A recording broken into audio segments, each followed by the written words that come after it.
Hello everybody and welcome back. So, the moment I'm sure you have all been waiting for, the end of this series. I'm filming this one and I filmed the last two in one sitting, so that would explain why none of this has changed at all. I haven't changed at all. But if I start to get more and more frustrated reading the things in these little books, that's why, because I don't have a break between them. So by the end of this one I may be very angry, but I'm going to try to keep myself under control because this is the last one.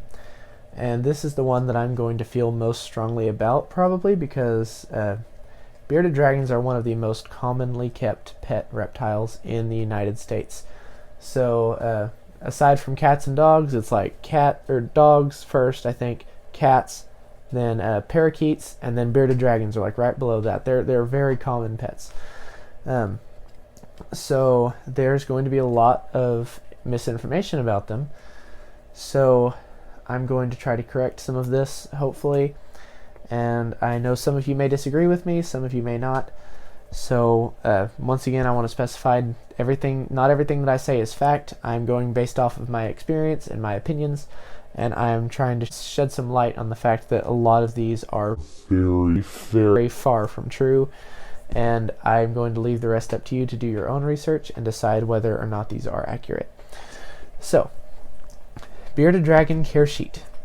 Bearded dragons are a type of ancient lizard, originally from the deserts of Central Australia. Bearded refers to a flap of skin under the chin that they extend when disturbed. They are usually even-tempered and seem to tolerate human interaction. Ancient lizard, that's an odd thing to say. Says originally from the deserts of Central Australia. It's not necessarily deserts there, it's more like a scrubland, so pretty dry, but it's moist enough that some things can actually grow there, so it's not like a sandy desert like you'd normally see. Most of the substrate there is actually like a hard clay, or maybe some loose sand in certain areas, but for the most part it's going to be a lot of brush and clay and things like that. Then it says the bearded refers to a flap of skin under the chin. There is skin under there, obviously, but the flap that actually folds out is a pharyngeal bone back here that actually unhinges, sort of, to fold out like that. So that then pushes out the skin. It's not skin that actually creates that whole flap there. It said they are usually even-tempered and seem to tolerate human interaction. They tolerate human interaction very well, most of them, almost all of them.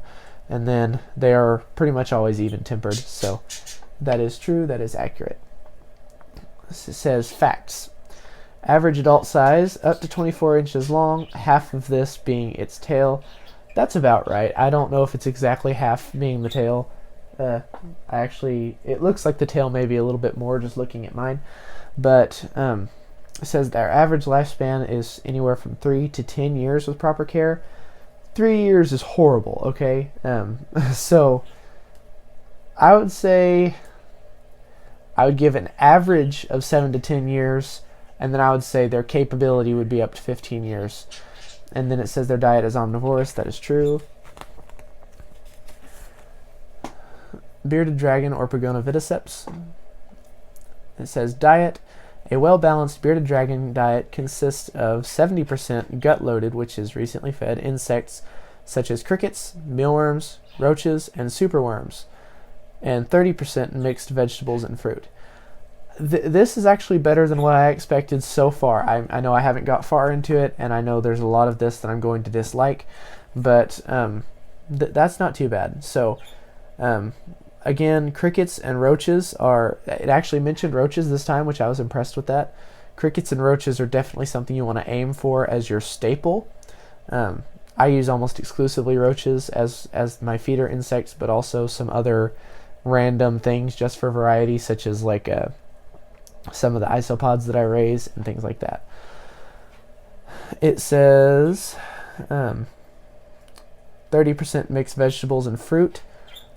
I would say it's probably better to only give them fruit like once a week, because fruit's kind of sugary It can be addicting if they like it a lot, so they might stop eating their greens because they like fruit.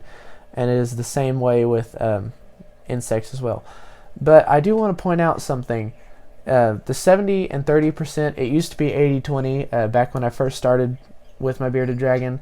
That seems to change as that standard has changed. But when they're young is when they get the 70% insect and 30% vegetables. When they get older, it actually switches around because they don't need as much protein. They're not growing as fast anymore, so you want to give them 70% vegetables and then 30% insects. So feeding, it says things to remember when feeding your bearded dragon. A fresh, clean, chlorine-free water should be available at all times. Feed daily. In general, juveniles will eat more live food. Adults are more apt to eat vegetation. Sprinkle food with a calcium supplement daily and multivitamin supplement once or twice a week. That's pretty good, actually. You can feed them every other day whenever they're older. Whenever they're younger, you definitely feed them daily. But once they get older, you can kind of cut back a little bit, about every other day. And then basically just space out your calcium supplements just like you would if they were daily. So still try to get once or twice a week the multivitamins in there, especially one that has, you want to avoid D3 actually, since they have UVB lighting. It said vegetables and fruits not eaten within 24 hours should be discarded. For leafy vegetables, I would actually discard them sooner than that, because I actually had my bearded dragon once. I left some, I think it was about 24 hours I left them in there, but they had dried out and he consumed them, and that since they were so dry that it actually caused impaction. So I mean, he was able to pass it, he was okay, but the only thing I could figure out was that it was caused by the greens. So it's best to remove them before they dry up for sure.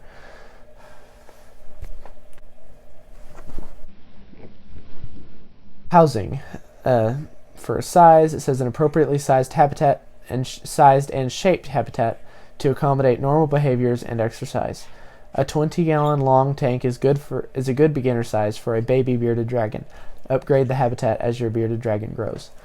Again, like I said with the last two, you don't have to upgrade them slowly over time. It just saves money to go ahead and buy the biggest that you're going to get, and then just fill it out so that way they don't have to worry. Or you could possibly put in little dividers or something like that and then increase that as they get bigger, if you want to keep them closer to their food and closer to their lighting and things like that. But you can go ahead and start with the largest size you're going to get. It doesn't give a minimum enclosure size for an adult, and it's probably a good thing that they don't, because it's very easy to be heckled by people, because people have a lot of different opinions on this. 50 gallons is the minimum tank size that was recommended whenever I got my bearded dragon. That's what I got my bearded dragon for him to live in. Now I do not have space to upgrade him, but a lot of people are saying now that 75 gallons is the minimum. So I don't necessarily say that 75 is the minimum, but it is definitely better to get that or bigger. I mean, these are 2-foot animals. It wouldn't hurt to have it in a bigger enclosure. So there are water troughs that you can get your hands on. They're like 3 foot by 4 foot, and they're usually only around $70. So that would be a really good deal. Technically cheaper than most 50-gallon tanks. Like this is a 50-gallon tank. And it would be cheaper to get that 3x4 water trough than it would be to actually buy a new tank, and that provides a lot more space. So just a little thought there. It says for their habitat, provide a hiding area and branches for basking. Maintain less than 50% humidity. Mist is needed. I don't disagree with that. It says for the substrate, calci sand is recommended. Oh, no. It says terrarium carpet is also recommended as an alternative substrate. Reptile carpet or terrarium carpet, whatever they choose to call it, is way better than sand, but it's still not great. Like I said with the leopard gecko, it can catch teeth, it can catch claws. I've been told sometimes that it can actually harbor bacteria. Don't know if that's true. I don't know if that bacteria would really be harmful. I kept mine on reptile carpet for a few years, and he did fine. I switched over whenever I started doing everything to bioactive. I switched over to a bioactive substrate mix, which is basically just about 60% sand or so, and then the other 40% being organic topsoil. So it's kind of like a soil mixture, just like you would find, somewhere out in a place where they could survive. And it seems to pass through their system a little easier than just sand does if they were to consume any.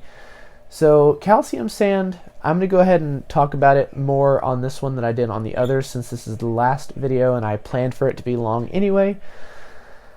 Calcium sand is the worst because it is considered to be digestible by a lot of people, so a lot of people buy more of it thinking, okay, well, it's good because it's digestible, this is totally safe, totally fine. But the fact that it has calcium in it actually makes bearded dragons more likely to eat it, seeking after the calcium. So it then gets wet and builds up in their digestive system. A little bit of it will digest, so it is technically digestible, but not all of it will in the time period that it needs to, and then by the time that it tries to come out, it gets totally blocked up, and that can actually kill them. It can cause paralysis in their back legs. It is overall just a really, really, really big deal, so you want to be sure that you do not use calcium sand, please. Some other loose substrates are recommended. I'm not too picky on it necessarily. I don't hold too strong opinions there because I've seen different success with a lot of things. It says for temperature, give them a temperature gradient. It says 100% for the warm end, or 100 degrees for the warm end, and 70 for the cool end. That's for the hot end. That's pretty hot. You want a basking spot, like one little area there of about 120, but then the areas surrounding that, just on the warm side, can be in the 90s, and then on the other end of the tank that can be 70 degrees. 70 degrees is fine there. So that way, if they want to get really, really warm, they can go to the very top. If they want to get cooler, they can go down here. If they want to be really cold, they go to the other end. So that's kind of how the temperature gradient works. Since they are ectothermic, they do not produce their own heat like humans do. They actually have to move around to find spots that are warmer or cooler. Okay, it says for lighting, a UVB rays with full spectrum lighting for 10 to 12 hours a day is required. An incandescent day bulb can be used for basking area during daylight hours only. You can use a ceramic heat emitter or nocturnal bulb at all hours. Ceramic heat emitter, you can use at all hours, but once again, I've said this before, I'm going to say it again, I do not recommend the nocturnal bulbs at all, especially not the purple or red ones. Those crazy colors can hurt your eyes, they can hurt their eyes too. So I do agree with this in that area. Red flags. It says weight loss or decreased appetite, mucus in mouth or nose, swelling, lethargy, bumps, sores or abrasions on the skin, labored breathing, paralysis of limbs, and abnormal feces. And these red flags, they've given the same red flags for each care sheet that they've done so far. In fact, they may have even done it for the millipede. Let me see what the millipede red flags are. Okay, the millipede red flags were different. But for all of the reptile ones, at least for these 3 reptile ones, they've all been the same so far, and I don't necessarily like that. I think it should be a little bit more individualized for each animal. It says normal behaviors, tolerates handling and interaction with humans, will spend part of the day in a hiding spot in its habitat. Most of the time, they don't hide. I'm not sure I've ever seen mine hide. Sometimes there will be moments where they hide a lot. If your bearded dragon decides to brumate, which is sort of like a form of hibernation, then they'll be hiding a lot. But for the most part, they don't hide. They like to just bask and kind of chill. They don't move a lot. They just kind of sit there. So I guess it just depends on the individual. I mean, if these people that wrote this were actually watching one bearded dragon that hides a lot, they might think, okay, this one hides, so they all do. That's not necessarily the case. But said male bearded dragons are territorial and shouldn't be housed separately. All bearded dragons are territorial, male and female. They should be housed separately. They could be together, very shortly for breeding purposes under supervision. I mean, when you think about it, these animals have infinite space, just about. Not infinite, but they have a lot of space in the wild. And they can just choose to leave or get in a fight, and then one owns this territory from here on out. And they stay separated. I mean, whenever they're breeding, they come together, but aside from that, they stay out of each other's lives completely. They don't want to be together. Do not put them together. It says do not house different reptile species together. Also true. Habitat maintenance. Again, this is the same thing it said the last 2 times. If you are doing a sterile setup, which is what I consider a sterile setup, one where you don't have anything to actually create a balance like what exists in nature. So that's any setup that just has a something like carpet or a soil without insects living in it. Things like that, you will need to clean those out because bad bacteria is going to overrun anything like that. So it says, scrub everything with 3% bleach solution and rinse it out. Ultimately, that's what it says. It says grooming and hygiene. Bearded dragons regularly shed their skin. Ensure humidity is at appropriate level to allow proper shedding. To facilitate shedding, bathe in a large container that allows the bearded dragon to immerse its entire body, or provide a shed box, a hide of sphagnum moss that will aid in the shedding process. You can do those things. I usually, whenever they're shedding, I'll mist mine sometime just to help kind of soak it and help him get it off. Sometimes I'll give him a bath. You don't necessarily have to. And then the shedding box, I've never tried that before, but I know some people have done it with good success. So I don't have any problems with that. It says signs of a healthy animal. It'll be active and alert, clear eyes, a full tail, does not hide for a long time, healthy skin, droppings are firm, not runny, and eats regularly. For a bearded dragon, I would say that's super true. For the crested gecko and leopard gecko, sometimes they may not eat their food. They usually do, but sometimes they might not. But bearded dragons should always be eating regularly. If they stop eating regularly, the first problem is typically something along the lines of impaction. And then it says, does not hide for a long period of time. Sometimes, like I mentioned earlier, they brumate, which is a form of hibernation. If they do that, they will be hiding constantly for sometimes up to months. So that's not necessarily a sign that your bearded dragon is unhealthy if he's hiding a lot. It's just a sign that he might be. So again, they gave the same common health issues: gastrointestinal disease, metabolic bone or vitamin deficiency, and respiratory disease. It says the shopping list for needed supplies: appropriately sized habitat, commercial bearded dragon food. No. Commercial bearded dragon food, they didn't mention this earlier, did they? No, they didn't. Those little pellet things that they sell, and basically any other factory-made bearded dragon food that's out there, those are almost all just garbage, complete garbage. So please don't give them that. They have almost no nutrition, and then they're dry, so kind of like dry dog food, and that can cause impaction, like I mentioned with the dried greens earlier. Not a good thing. Don't do that, please.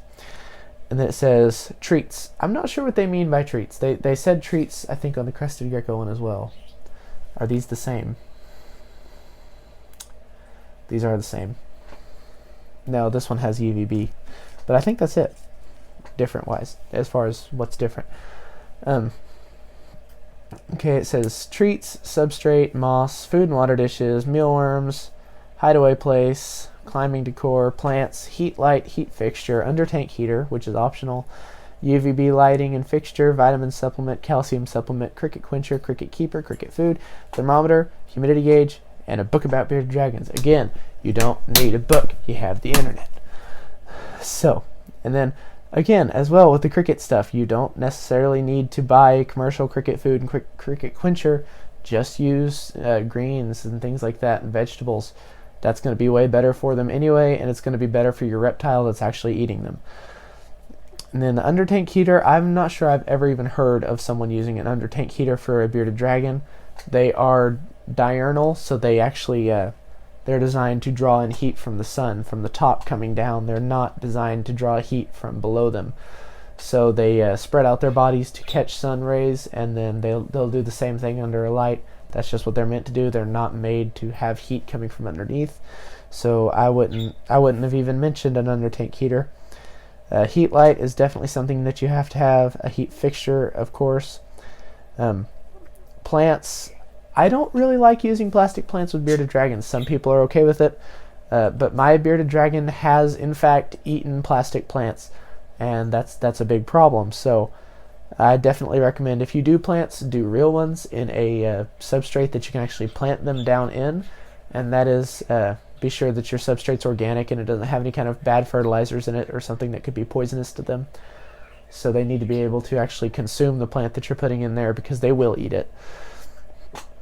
Climbing decor, that's good. Hideaway place, it's okay to provide a hide. You don't necessarily have to, especially if your bearded dragon is more out in the open. If he's trying to bury himself a lot and hide, then your bearded dragon is a little bit more shy, and you'll want to give a hide for him or her. It just depends on the individual. Well, that concludes this series. I am sorry that it took 4 months between the first one and the second one, but hopefully I've corrected that and we've got that taken care of for a little while.